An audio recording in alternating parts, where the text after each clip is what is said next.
How can you avoid being stuck in a strata nightmare? I'm Mike Loader. I'm Andrew Woodward. Investment Insights starts now. Welcome back to Investment Insights, presented by The Investor's Way, where each episode we dive into the world of wealth creation and provide practical tips of how you can master your money. Now, in this episode, we're looking to demystify strata title properties, Andrew. Yes, a big topic, and today we've got an expert strata lawyer, Amanda Farmer, helping us out. All right, well, let's get Amanda in because you and I need the expertise of a strata lawyer. Now, Amanda, as an expert in strata title properties, can you explain the concept of strata, body corporate, to our viewers and how it differs, I guess, from traditional property as well? Thanks, Mike. Andrew. The terms strata and body corporate are used to describe groups of unrelated people all living together on the one block. Now, these people all need to get along. We need some rules of the game here. Yes. So we use these terms to kind of describe the rules of the game. And a strata property is quite different to a freestanding house. When you own a strata property, not only do you own your apartment space, you also have rights and obligations when it comes to the shared areas of the building. Gyms, pools, saunas. Absolutely. The lift, the stairwells, the foyer. You have the obligation to contribute to the cost of repairing and keeping up the day-to-day maintenance of those areas for the benefit of everyone in the community. Okay, well put. So why would somebody choose to invest in a strata property over a freestanding house, for example? It sounds a little more complicated, doesn't it? Yeah, it's a really good question. I think three main reasons.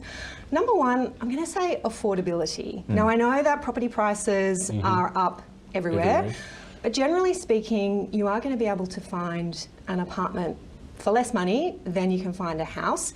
That's all location dependent, of course, but if we're looking at location, the data that's coming out of our big cities is showing that the rental returns, or the rental yield, as our property investors like to say, are actually higher for apartments than they are for houses. We're in a really strong rental market at the moment, and investors are seeing those higher rental yields on apartments in the cities. Yeah, absolutely. Secondly, low maintenance. No one wants to spend their weekends or spend money to get the gardens done, to do the painting, to replace that leaky window. The beauty of being in strata is that, generally speaking, all of those costs are covered by the body corporate. And finally, this is something that some really clever investors have tapped into. There are some really unique ways to add value to a strata property. Sure, you can renovate the bathroom, you can renovate the kitchen, you can do all that in a house as well. But remember those shared areas of the common property? Those are places where we can zhuzh up the foyer, we can upgrade the lift, we can build a rooftop barbecue for tenants to use. If people in the building get together, you can come up with these really creative value adds, adding value to the whole building and in turn adding value to your property and allowing you to charge a bit more rent if you're so inclined. We've certainly heard all those horror stories about unsuspecting apartment owners stuck in strata nightmares. Take us through some of the things that can go wrong when it comes to, all those things you outlined earlier in terms of, I didn't know I owned a portion of the lift. Yeah, absolutely.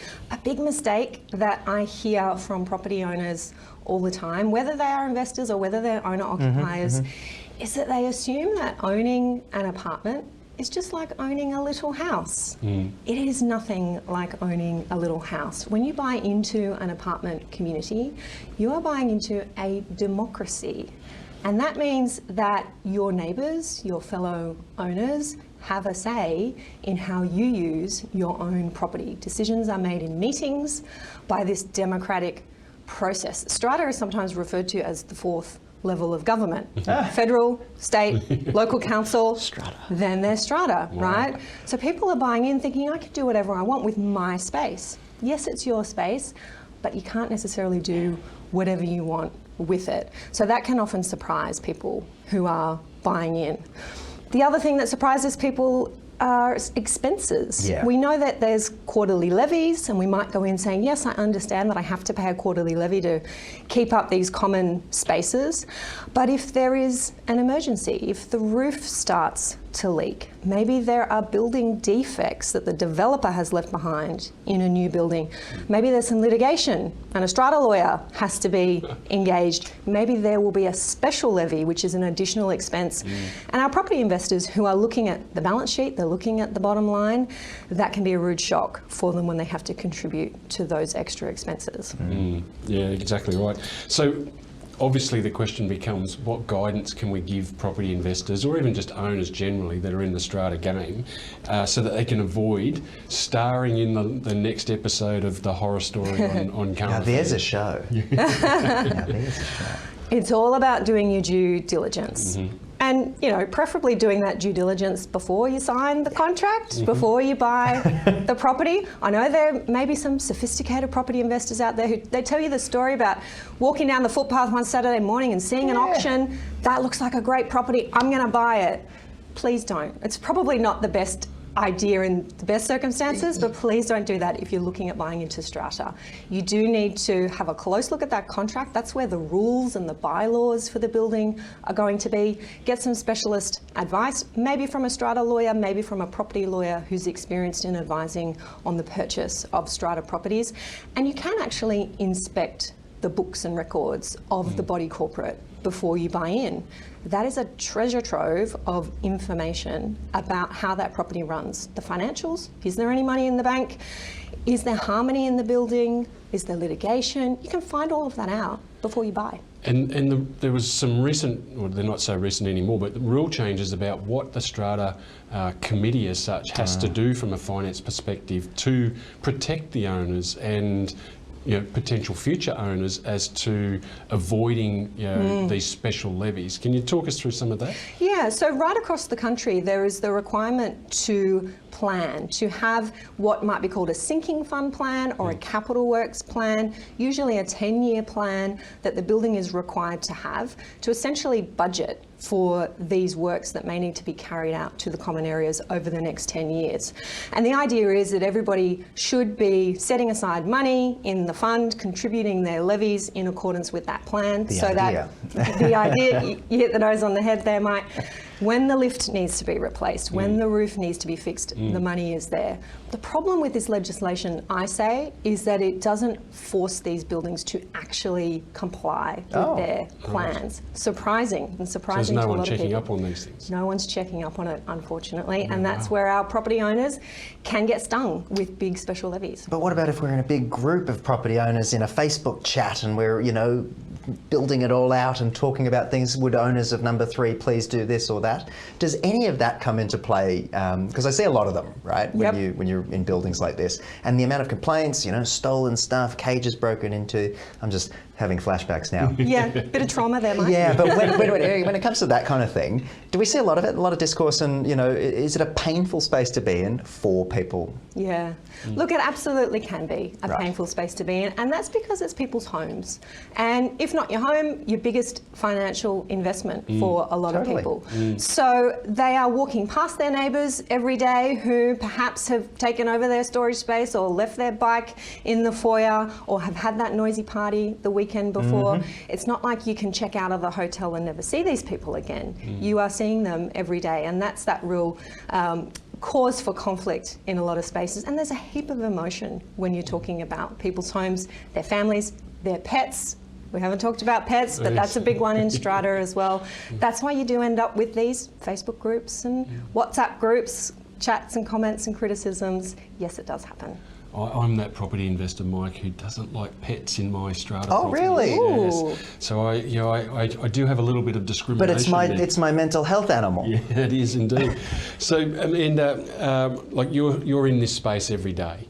I'm sure you've got some stories that you could share with, and I think a story that will open people's eyes to what are some of those traps or issues that they need to think of. Can you share a story with us that comes to mind of what you've seen in this space? Yeah, absolutely. So I had a client a couple of years ago who, once again, sophisticated property investor, had bought a lot of properties in his time. Then he bought strata. And he bought into this property wanting to use the apartment for a particular purpose. He wanted to run a home business from there, and he needed to do a lot of renovations. And he had a look at the rules, the bylaws for the building, and it looked like, according to the bylaw, yep, I can do these renovations, I've got approval to do it. He went ahead and spent $500,000 on these renovations. That's a nice renovation. That's a big Only renovation. for the building to say, you know what, we don't want you to run your home business from your apartment, and we don't believe that you had approval under these bylaws. We've got a different interpretation of the bylaws. That ended up in years of court litigation, went to the Supreme Court, ultimately was settled, thank goodness, but not after hundreds of thousands of dollars spent in legal fees.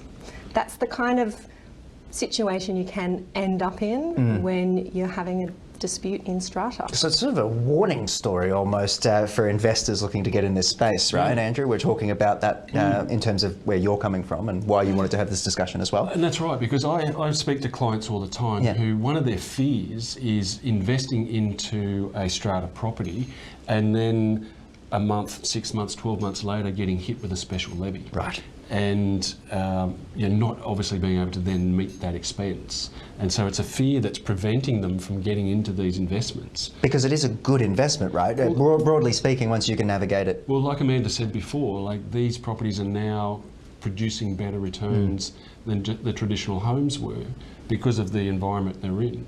And so I guess that leads to the question of, is there any advice in terms of what to look for when reading these contracts as to the warning signs of potential risk to an investor or even just a buyer into a strata property, of what they should look for? Yeah, look, taking up your point about special levies and your clients being concerned about special levies, they're called special levies, they're not surprise levies. And this is what I say, you can, if you do your due diligence, if you do go and look at those books and records, you can see the lead up to a special levy. And it comes in the form of engineers' reports about a leak in the roof. It comes in the form of an upset owner and there's been some mediation between the owner and the body corporate. That's smelling like it might end up in litigation. All of that's going to be added expense and it may end up in a special levy. Not a surprise levy, it doesn't happen overnight. You generally have that 6 months ahead. So if you're an investor and you're seeing that on the records, it may not mean walk away from the building, but it might mean take that into account when you're making your offer. So, if I can jump in, what services and I guess resources are available for people, just to wrap up the program and give our audience somewhere to go and take a look into? Yeah, absolutely. So 8 years ago, I started a website called Your Strata Property, and I started that website because I could see owners, property investors struggling to get good legal information without spending hundreds, if not thousands of dollars on strata lawyers. These are straightforward questions that we can really deep dive into if we've got the right access to that information. So that website has my podcast. We've got over 400 episodes of the podcast, lots of free resources and tools there for property investors and property owners. And we'll put all those links in the show notes so that people can access the resources that Amanda has. Doing my job. Mate, thank you for joining us. And of course, Amanda, thank you for joining me as well. Thank you, Mike. Thank you, Andrew. Thanks, Amanda. Alrighty, that's the program for the moment. Hopefully you follow the link on screen to find out a little bit more. As Andrew mentioned earlier, you can find out more from Amanda's website. And remember, the information provided in this financial advice program is for general informational purposes only and does not constitute professional financial advice. Got to get that one out there. Always do your own research, and I look forward to seeing you again very soon. You're watching Ticker. We'll have more in just a few minutes.